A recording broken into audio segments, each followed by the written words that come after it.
Hello, I'm Allison Bordano, and I'm with the Free Academy. And today we have Marcus Aurelius joining me.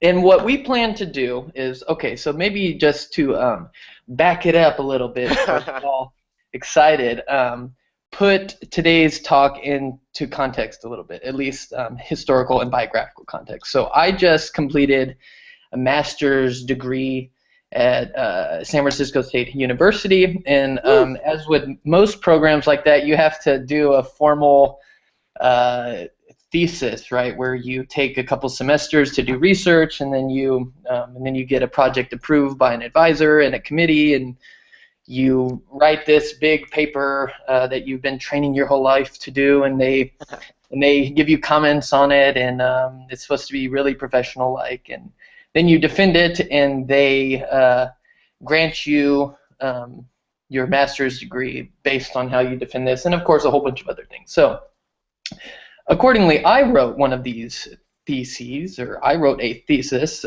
and yeah, see, You it's guys right see there. It's this? called The The Aesthetics aesthetics of concept acquisition.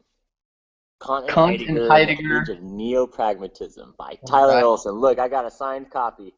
Signed copy and everything. So once that gets published, and I'm a famous millionaire, Michael can Sell it for 10 exploit that, bucks. and yeah, he'll sell it for $10 on eBay. So, so for a couple of different reasons, Michael and I have decided to do this talk today on my paper because Michael has trudged through reading Trudged the through thesis. it and he explained all the technical terms that me as a layman don't understand. But I think I got it. I think I got the high level at least. And especially it was really fun riding in the car with Tyler from San Francisco back to Texas. And I was able to like read it out loud and Tyler was right there to like explain to me exactly what he was thinking. So I figured it'd be cool to share a version of that with the wider world in case any of you guys are interested. And if you want, maybe Tyler, you could just kind of explain the overview of the paper, and then I could start asking you some questions. Yeah, sure. Okay, so some people may be surprised to find that certain weird things that don't really concern what you may call the layman puzzle philosophers, and so uh, sets of those things that puzzle philosophers we group and we call them philosophical problems or like problematics that people can like address. And so the central problem that my paper addresses is what we might call the problem of concept acquisition. And of course, you have to qualify this problem and sort of set it up in such a way that it appears to be a puzzle so that I can come in and save the day, right? So maybe I'll start off by saying something about what the puzzle of concept acquisition is. So um, some people, in particular, the figure that I focus on in my paper is Wilfrid Sellars.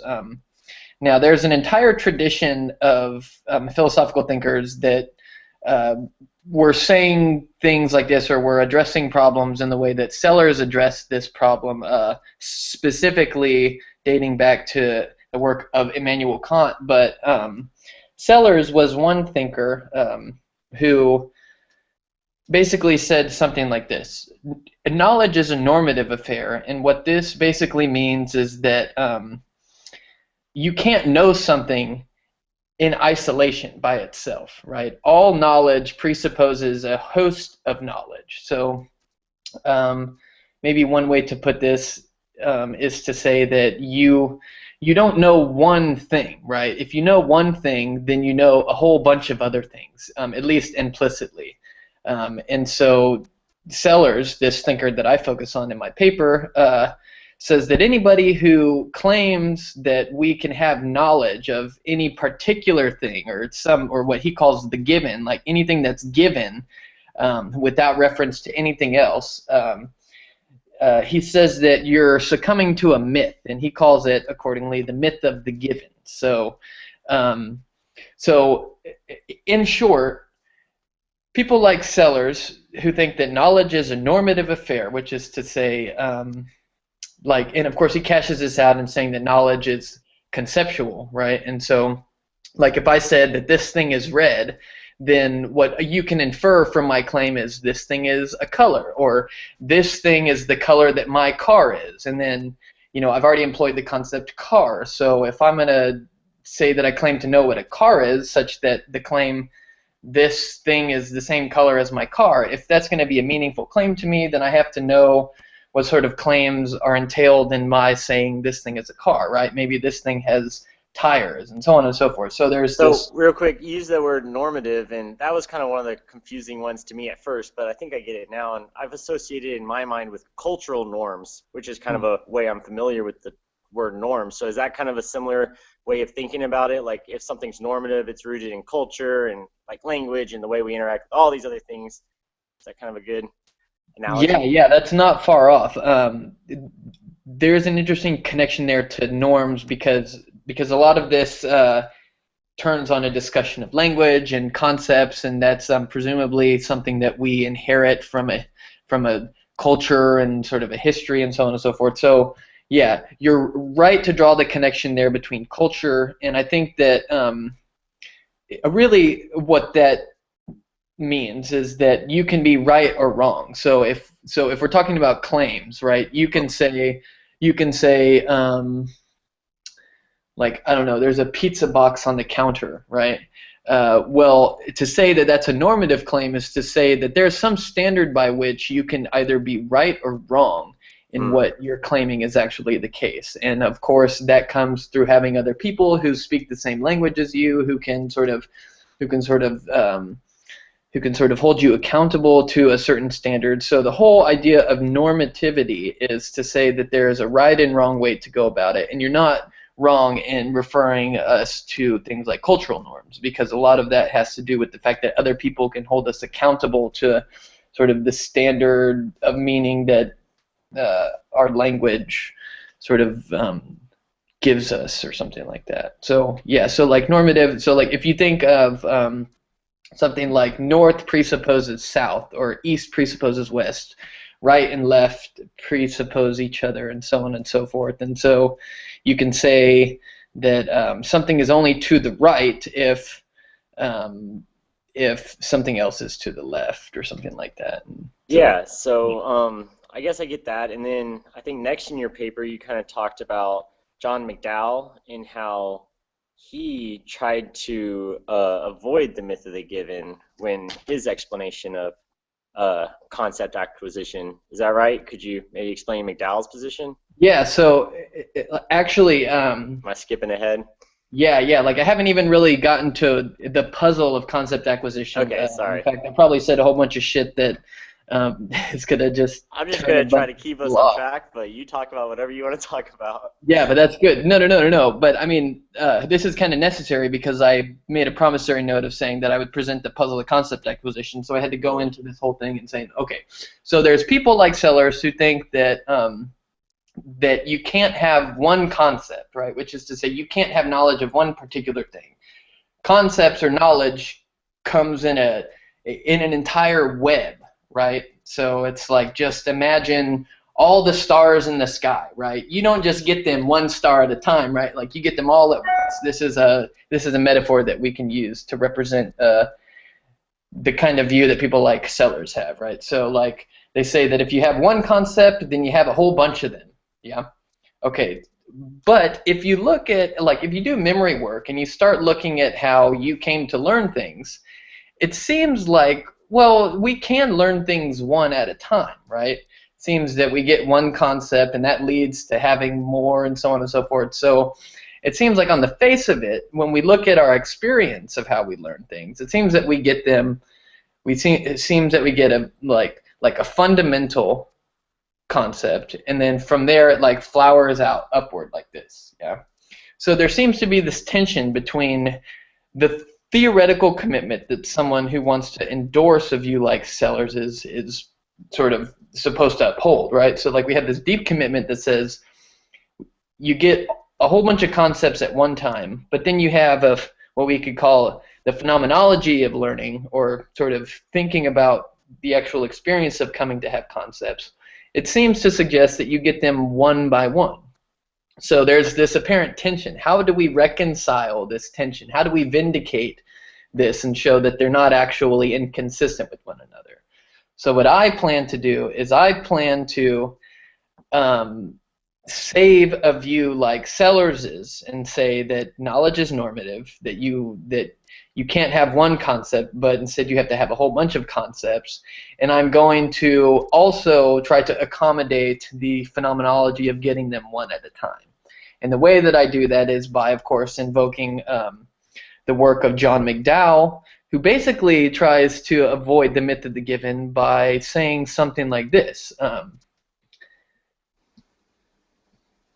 Perception, is already laden with concepts. So as an experiencing creature, you come out of the womb, let's say, and like once you're inducted and initiated into speaking a language, or like once you start having perceptions, you can, so like take for example how like you can perceive a unified manifold of objects, right? You just have one field of vision, like maybe a baby just sees like a room of shit, right? But they don't have any concepts. They can't speak yet. They don't really respond to claims in the same way that like a mature adult does or something like that, right? But certainly we want to say that they're perceiving things.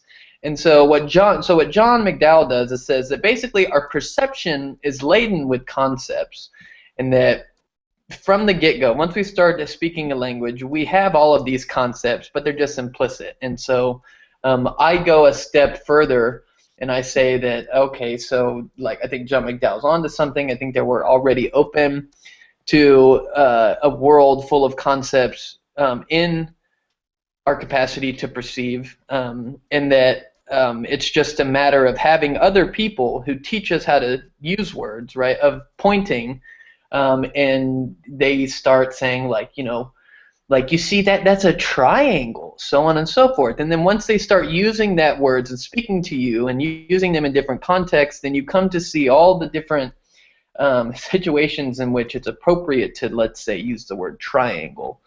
And so basically we're open to a world of conceptual unity, and that acquiring those concepts is just a matter of basically having people point and making sounds at things, and at a certain point all of these relations that adhere in things when we perceive them start to sort of become inferentially connected in our capacity to know them, right? So John McDowell's whole thing was trying to say, like, look, you don't have to have this big gap between our theoretical knowledge and our perceptual experience, right? He says that there is no gap. It's only a seeming gap, but that they're already one and the same thing, and that speaking is just another activity that we do, or that we're already capable of doing. It's just a matter of having the proper upbringing, right? People helping you use language in the right way, and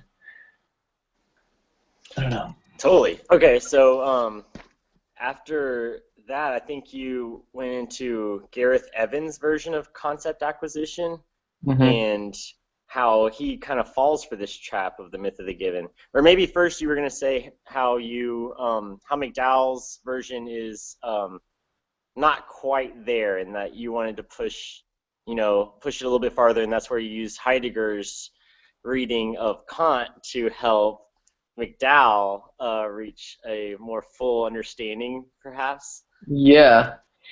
So okay, so like I think at the beginning of the paper I talk about what I was calling the early John McDowell. So John McDowell in 1994 released a series of lectures. There was like 6 lectures. And the book was called Mind and World, and this was basically his way of diagnosing contemporary philosophy as sort of being troubled by the idea that our minds are out of touch with the world, right? So So he basically diagnoses us in the contemporary literature that he deals with, right? Saying like we have this anxiety about how our minds are out of touch with the world. Trying to turn this stuff off, but oh well.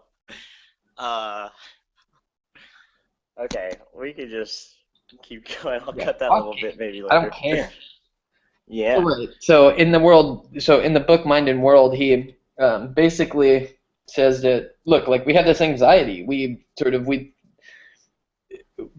Sellers gives us the myth of the given, and then people basically there's all this weird stuff that it sort of and I maybe said something about it, and it's maybe not that clear, but how perception figures into this, and basically there's a group of people that either like on the one hand they want to just say who cares about the myth of the given, let's just fall into that myth, and then there's other people that that like overcompensate the other way, and they basically say well like perception or like experience isn't philosophically relevant, right? All we need to do is talk about theoretical discourse as detached from like whatever is happening in experience, right? Experience is just causally mediated, and sort of knowledge happens at this upper level. So what McDowell does in Mind and World is he separates, or like is he shows how we've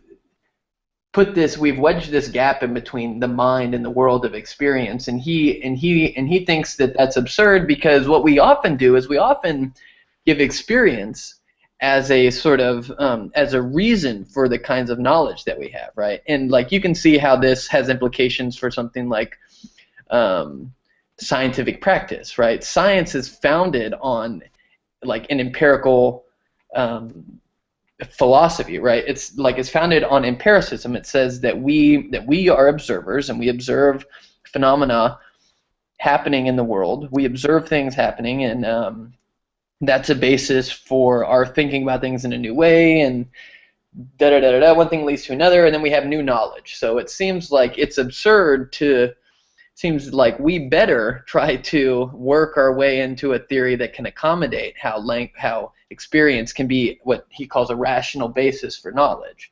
And so in Mind and World, John McDowell tries to close this gap by reading Kant in a certain way, and I'm not going to go into all of that really, but basically he says something to the effect that our perception is thoroughly concept involving, right? That like when I perceive a trash can, before I make a judgment and say that is a trash can, right? I can recognize what comes into my visual field as a trash can,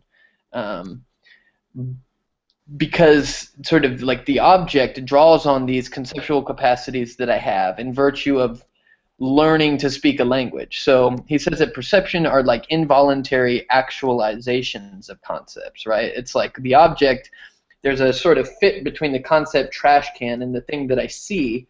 And so when that thing comes into my visual field, maybe by moving my body around, right, it sort of involuntarily actualizes this concept that I have.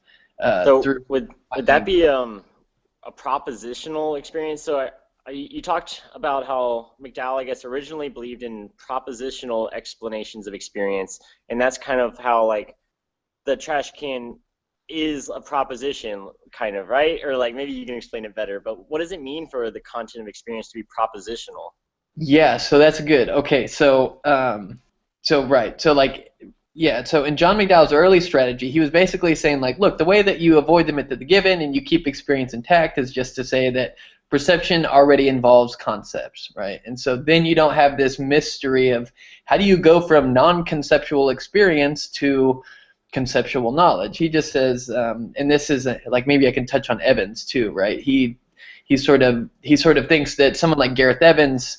So there are troops of philosophers out there who think that our perception doesn't involve concepts, and that when we conceptualize things in such a way that we can be said to know them, it's because we bring to bear on this uninterpreted, just chaotic sort of blob of experience. We start like cookie cutter start cookie cuttering Mhm. just sort of blobs of like meaningless experience, right? And so we learn to speak a language, and so we have all these cookie cutters up here, and then experience is given to us as cookie dough, and then we just See, I start, like that metaphor a whole lot. We're just right? It's star, light, tree, boom.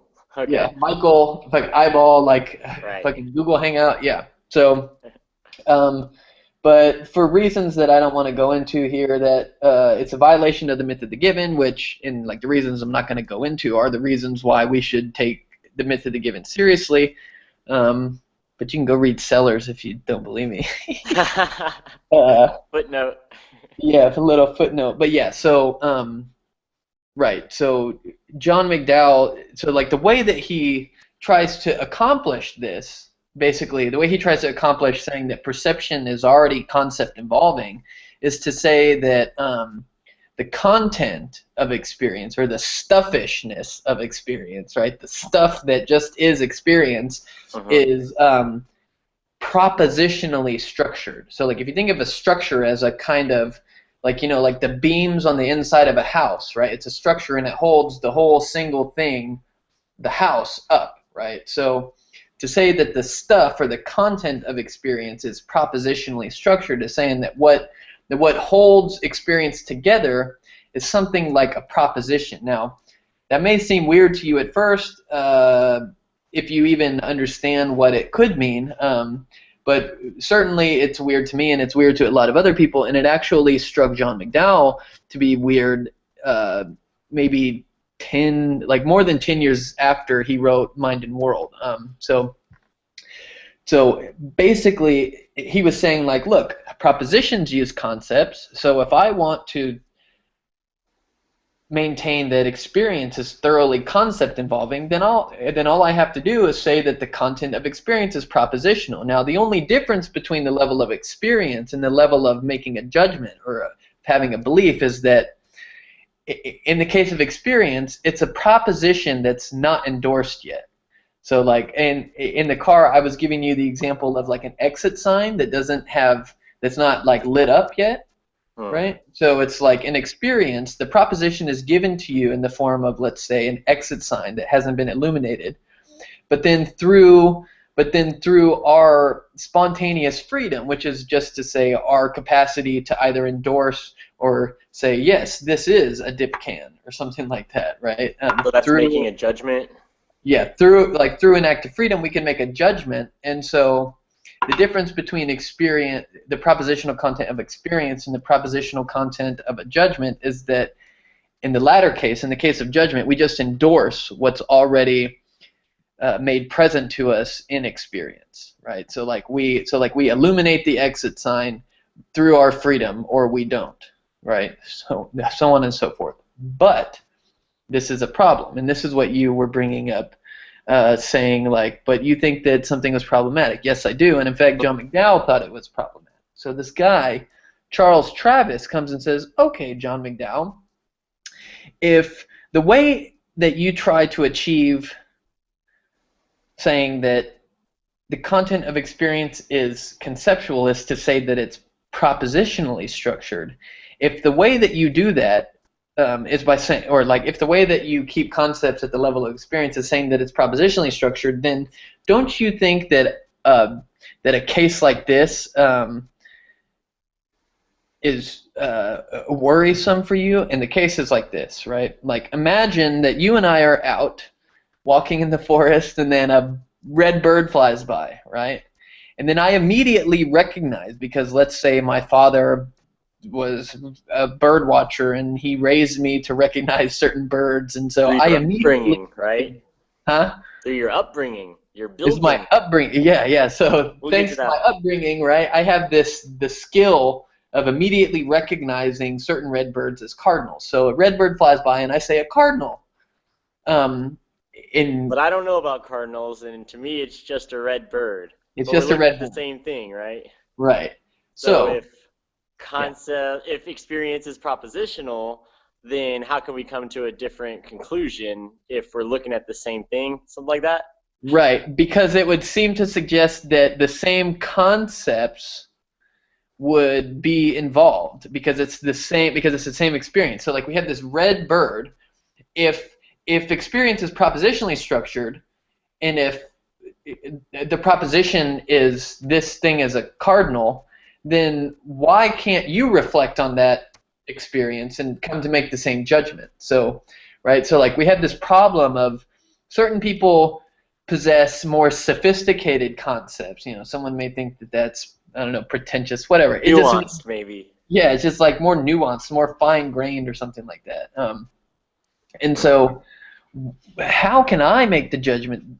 There's a cardinal, and you can only make the judgment there's a red bird if the supposed view is that it's the same concept because it's the same propositional structure in both cases. So John McDowell concedes the point and says, yes, it's very bizarre, but what I want to do, and he reads Kant again, I'm not going to go into the specifics of what he reads into Kant, but he shifts his idea away from the content of experience being propositional and talks about it as being intuitional. Now, intuition is a technical term for Kant, and it means something like sensible, particular, or like just to have a perception is to have an intuition, right? And so John McDowell kind of invites us to expand our notion of a concept and say, well, yeah, clearly the perception of a trash can is not itself a proposition, right?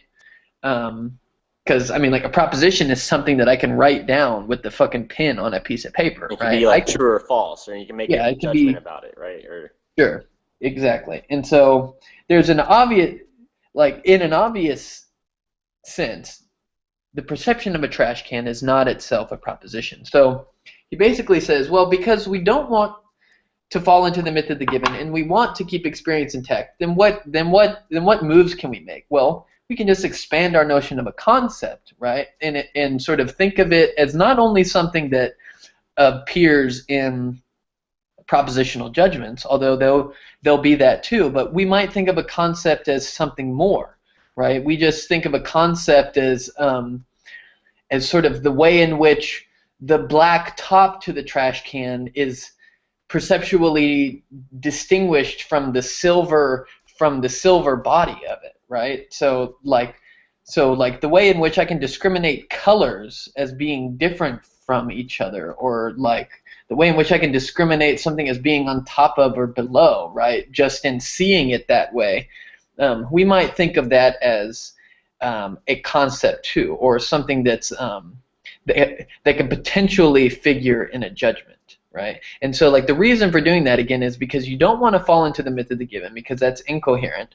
And you want to keep experience as a possible rational basis for our knowledge because we clearly appeal to experience as a reason for why we know certain things. So if we can't achieve it with the claim that experience is propositionally structured, then what do? Well, let's just expand our notion of a concept. And so experience is intuitionally structured, and all that means is that it is structured in such a way that it can potentially figure in our judgments. And due to the context of this all happening in the wake of the myth of the given, we just say, okay, then intuitional content is a way of being conceptually structured. Yeah, so I think from there you kind of start talking about Heidegger and how maybe before we can even start doing philosophy, we have to realize that we're beings in the world and we're in this place with others, and something about being a concerned being, perhaps, and how we have to, like, before we can even make determinations or learn new things, we have to, like, step back from being purely just trying to satisfy my current desires or my, doing stuff in the world. I have to sit back and reflect a little bit. Yeah, good. Maybe makes. So I guess, how does Heidegger help us understand McDowell's view?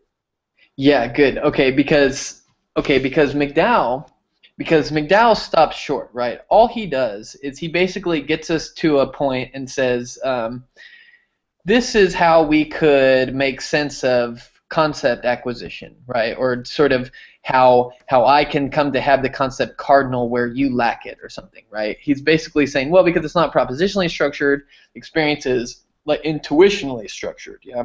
But he doesn't really go beyond that. So like I think that he has some shortcomings because we're still left with questions like, okay, well, how do we actually come to, so like maybe I can say something like this, use a metaphor. I like to talk about this sort of shift in McDowell's thinking where he starts talking about intuitional content as the block of cheese view, right? So the world is like the world of experience is a block of cheese, and that when we start to acquire concepts, it's because some way or other we start carving them out of this block, or like like it's a piece of wood and we start chipping away, and then we start carving out concepts, right? I like the cookie cutter one. Yeah, the cookie cutter. So yeah, that's a little different, but it's like a block of cheese that's already got concepts in it or something like that. I don't know. Maybe that's an interesting talk or a way to follow up is how is that any different than a view like Gareth Evans? Whatever.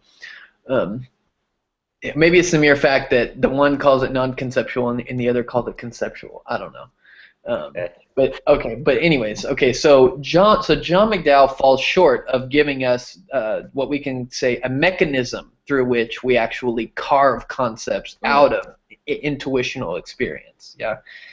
How do we acquire the concepts on this view? So we may say that he gives us a proper metaphysics of how perception relates to knowledge, but he doesn't actually give us a mechanism of making the shift, right, from perceptual experience to having knowledge of particular empirical concept, or of having particular empirical concepts. Okay, so what Heidegger does is he endorses a kind of metaphysical picture that McDowell upholds. Of course, Heidegger was active many years before McDowell, but I mean that's okay. We all think similar things, so we can look at McDowell as being a kind of Heideggerian in that sense. And so, but Heidegger had a more robust account of, or he, at least as I read him, he gives us a mechanism through which we can actually acquire concepts from this space, and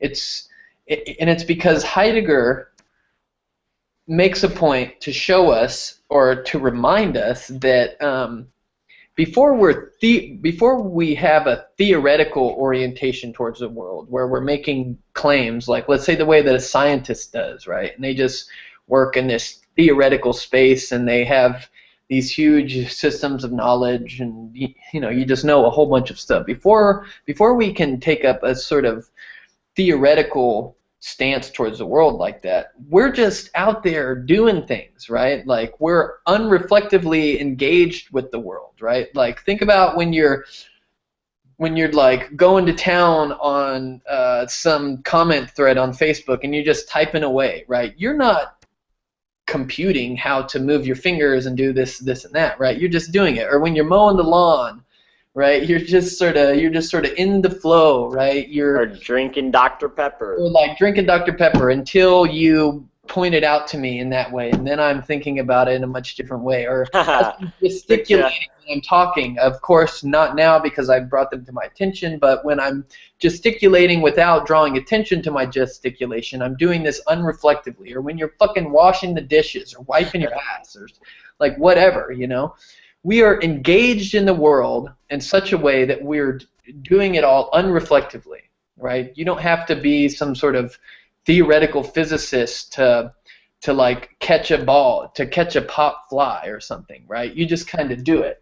And so, so Heidegger makes a point to draw our attention to this fact and thinks that, the history of philosophers never drew attention to this, and look at me, I'm sort of making all these tacit assumptions explicit or like whatever. So we're absorbed in the world, and we're always absorbed for the sake of some concern. So why are you mowing the lawn? You're like, oh, so that my lawn looks pretty. Or why are you building this house? Oh, it's so that I can be sheltered or something, right? So because we're very concerned with ourselves and just things in general, right, we're constantly, right, we're walking down the street and we're getting on the bus and we're using all these objects in an unreflective way. Okay, that's a lot of wind to make that very simple point, that we're unreflective beings in the world, right?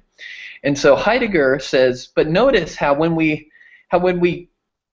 learn something, or when we come to have theoretical knowledge of something, it's because we've taken the time to distance ourselves from being absorbed in the world, right? And you can find this in moments like when a child is goofing around and you're trying to teach them how to properly cut a cucumber, right? You say, hey, stop, pay attention, right? We say pay attention, or like if a classroom full of students are like goofing off and they're shooting paper wads into the basket and you're trying to teach them the difference between a verb and a noun, right? We say, hey, pay attention, right?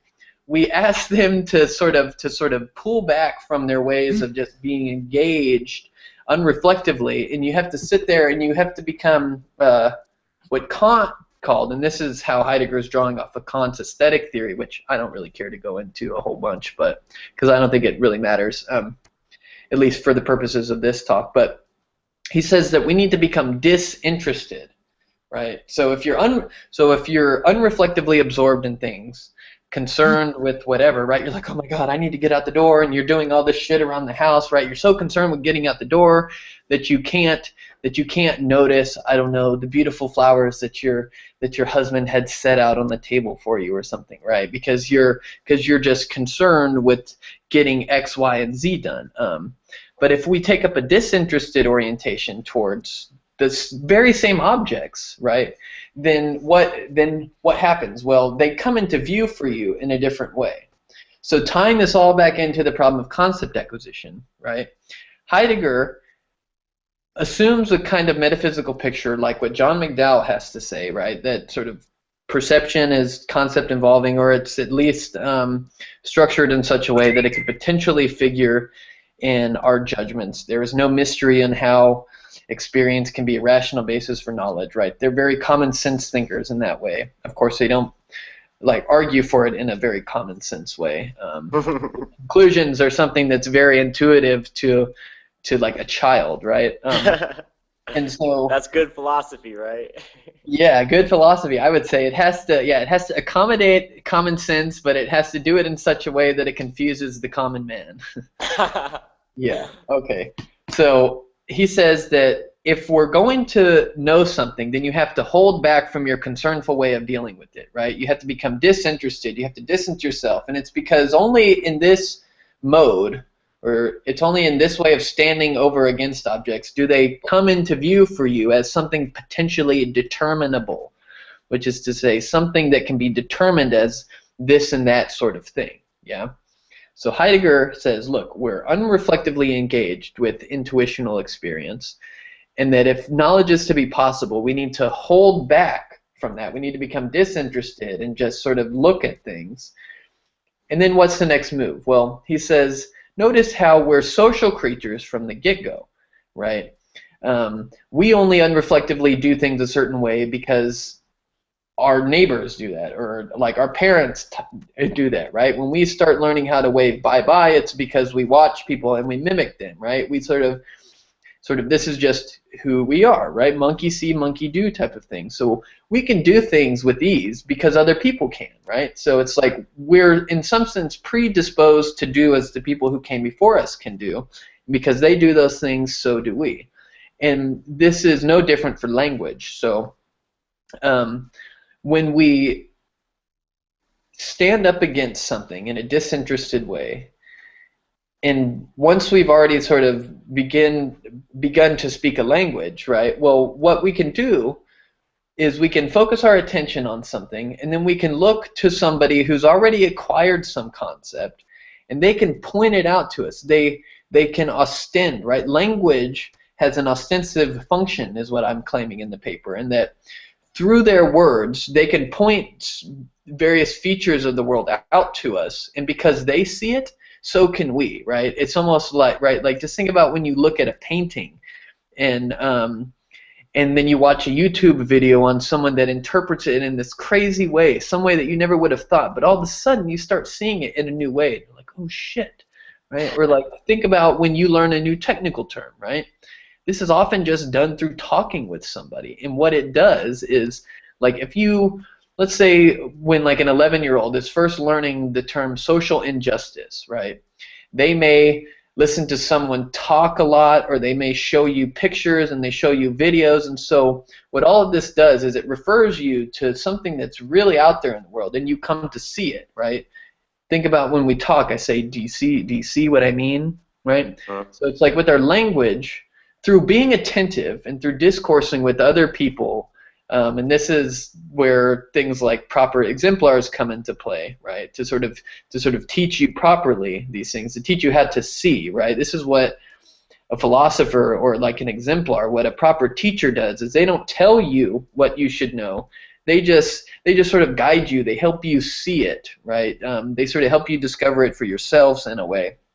And so through being attentive or through being disinterested, holding back from being so concerned with things and just observing, and through having the proper kind of discourse with somebody, or having the proper exemplars to help show you the way, as it were, you start to notice those features of the world. So, right, you can sort of say, notice how this red bird has a black line going down its back, and its wings have these sort of weird shapes at the end of it. This is typical of a cardinal, right? And so right? If you're just like hula hooping, saying, go catch the hula hoop, Timmy, right? Like if you're not attentive to what your teacher is telling you, then you're not in a position, like not even physically in a position, to see what they're trying to show you, right? So in a word, we acquire concepts through taking up a disinterested stance towards the world, or we have to become attentive, and through discoursing with others who sort of have learned the ropes, let's say before us in history, or just let's say somewhere else. It doesn't have to be somebody older, but through attentiveness and through having a disinterested orientation towards the world, and through discoursing with other people, we carve concepts out of the world like that. So yeah, one of the phrases that Heidegger used, and you explained what it meant to me, that I really liked, was the Bildung, and how it has to do with upbringing, but it really means like image forming. Is that right? Yeah. So I thought that was a really cool way of kind of ties into like how we're slicing up, the world, and it's through our upbringing, but it does make a lot more sense to use this word image forming rather than upbringing, because we're not going up, but we're forming images as we get older and through our discourse with others.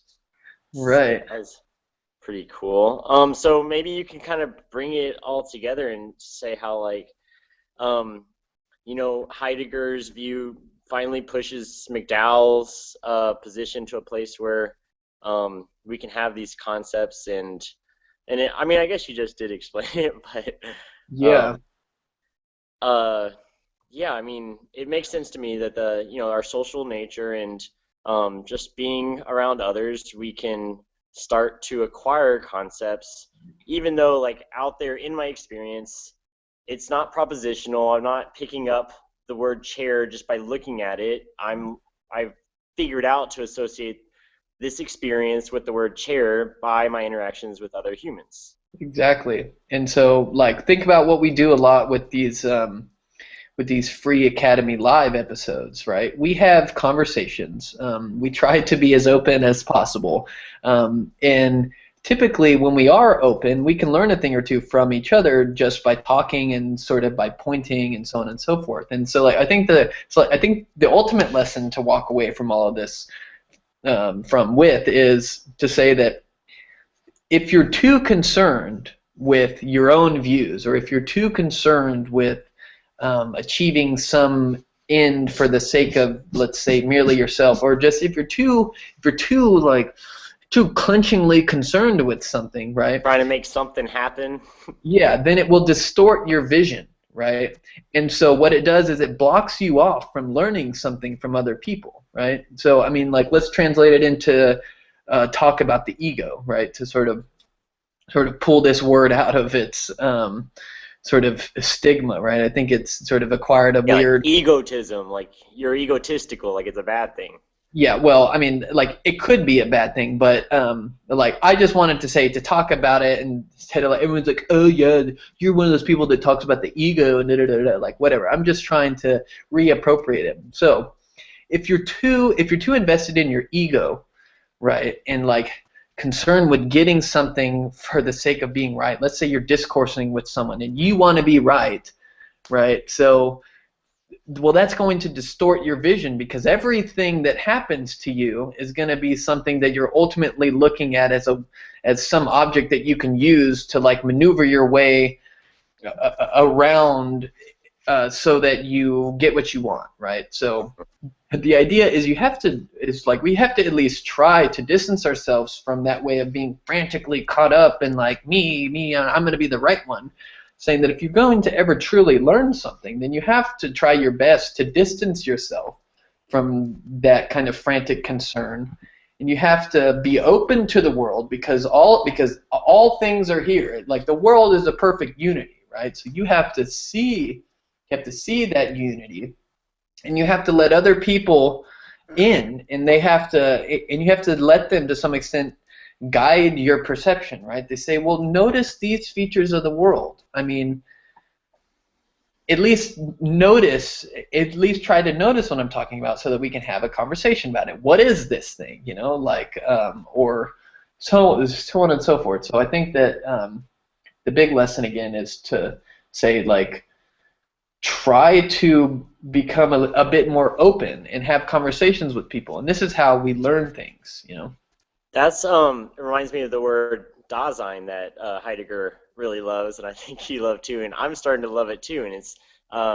maybe you can explain exactly what that means, but maybe kind of as a rather than being focused on our own ego, it's kind of being with others, right? Or like being So situated with the they. We are part of the they because we're all kind of one. As a social yeah. creature. No, that's a good question. So Dasein is a German word that when they translate Heidegger's books into English, and I would imagine into other languages, they don't translate it into English at least. And so Dasein is this proper term, and they capitalize the D sometimes. It's like this noun, and it refers to something like the human way of being in the world, or human existence, or like the way that human beings are in the world, or something like that.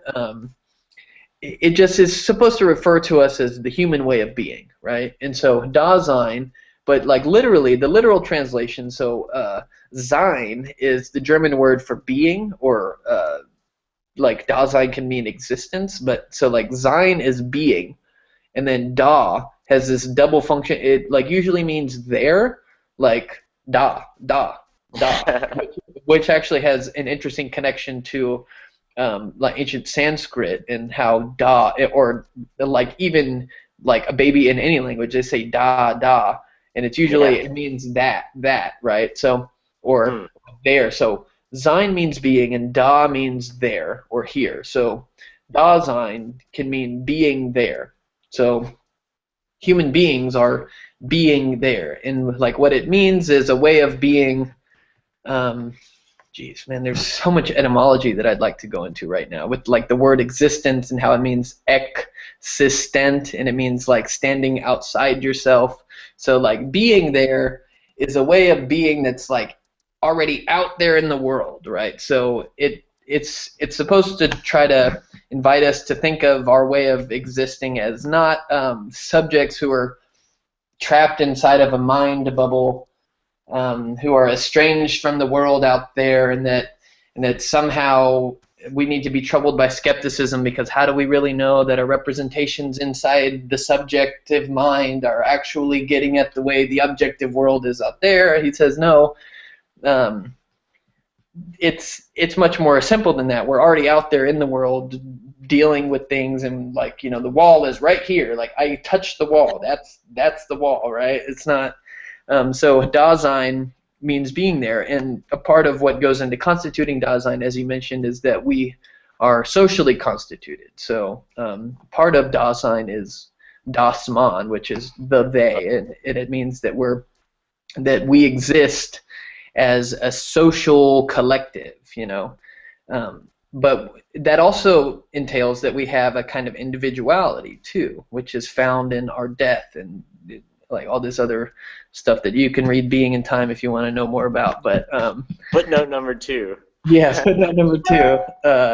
But yeah, but in short, Dasein is the word for the human way of being, and a part of the way that we are is social, right? We don't exist by ourselves. So our authenticity is found in reference to our sociality or something like that. Yeah, we should do another one on authenticity sometime because I don't think I get it the way you do, maybe. But Sure. you left us with a question at the end that I thought was really fun, and it was about how did we come to be situated in the space of reasons to begin with? Like, how did, maybe you're referring to like our ancient ancestors, or earlier you even talked about like a baby being born is maybe just experiencing stuff without concepts, which, might seem to pose a problem for some of the things you were talking about. Mhm. But you kind of gave an explanation. So maybe you could tell us that real quick. Yeah. How do we come to be in the space of reasons as a species? Yeah. So, like the quick and dirty answer is to say language. And so, like you talked about, like I don't know if I want to go as far to say that we have perceptions before we have concepts, because I Yeah, you think said that earlier as a baby coming out of the womb just had this screen of experience, and I was kind of surprised because that seemed to maybe you're just doing it quickly though. So yeah, yeah, it's like, and it's something, right? I'm not going to claim to have the be all end all answer, because a part of this whole philosophical practice is just kind of like wrestling with the inconsistencies of your own way of thinking and coming to terms with that until you eventually die. Um, but so like maybe it's a good sign because it means I still have things to think about. But yeah, lots of fun in your future. it's like this, because like even when so like maybe a way to save myself is to say that even when I made that claim and said that a baby just has a screen, I'm not saying that as a baby. I'm saying that downstream as a mature adult who already has a language, and I have to do this memory work. And so it's almost like I confer those concepts onto the experiences that I'm like remembering, if they even did happen. And so, but like what I think is interesting to maybe support the claim that we don't start having perceptions of things until we have some concepts is to say, like, think back to your first memory. Do you Yeah. think it was before you were talking? It's like there seems to be this strange correlation between when you start actually talking and when you start kind of having experiences, or when you start at least having the memory of experiences, right? So like our memories really date back to when we start speaking a language. Um, and then Yeah. maybe if you remember things that happened before you could speak, then I would just say that, well, it's sort of, you can only have that memory because you now have the concepts. And so I don't And know. it kind of seems like you might have the same answer for our species as a whole. Like before we had writing, before we could make memories, like did we have the concepts?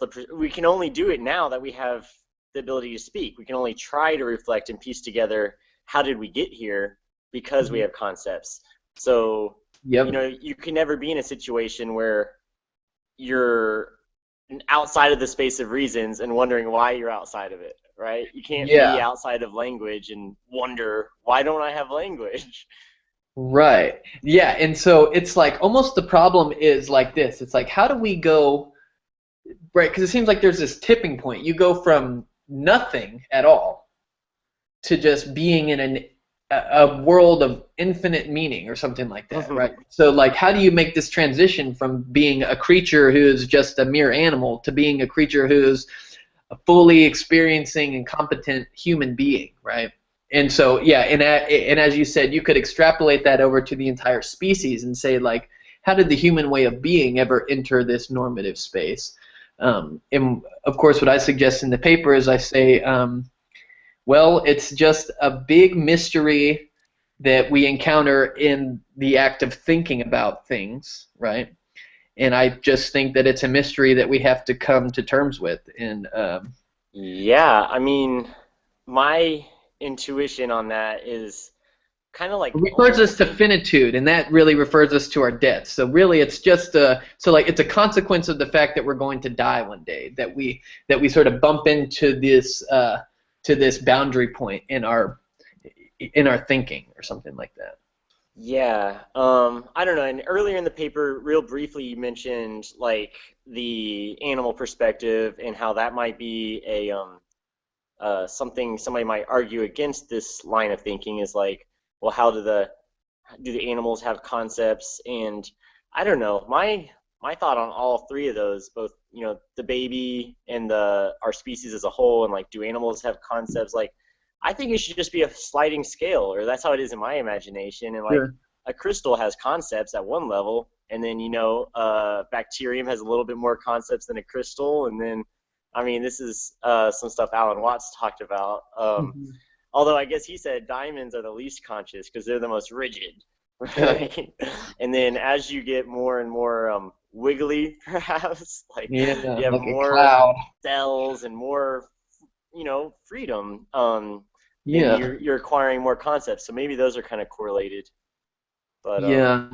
No, no, I definitely think it's interesting. And of course, like the whole thing that I think that we need to move into, or at least this kind of literature that I sort of that I have a voice in with that paper is I think that we need a theory of concepts because we do a lot of talking about concepts, but we're not even. But I don't think that it's very clear what a concept is. S- yeah, so we should end it really soon, but that sparks in my brain this idea of information theory and kind of dysentropy and entropy and like orderedness and like even this computer, I'd say it has concepts in the form of bits, they're either on or off. The computer is slicing up the world into either this wire has a voltage or it doesn't. I don't know. And then, yeah. so I think that's the very simplest version is like something either is or isn't, or like, or maybe a piece of the universe either recognizes something or it doesn't. But I don't know. We should go into this deeper in another talk, I think. Yeah, it's good. Well, Tyler, thanks so much for writing this paper and helping me work through it. I really enjoyed it, and Yeah. it's really fun when you're here to explain it. So we'll post this video on freecad.com and put a link to your paper beneath it, if Sure. that's cool with you. Yeah, And yeah. then anyone who's interested could comment, and Tyler will get notified, and he could let you know what he's thinking. And if you enjoy these talks, you should totally get on freeacad.com and register for free, and then you can post whatever you want, and you should subscribe to the channel. I think it's over here, It's maybe. either there or there.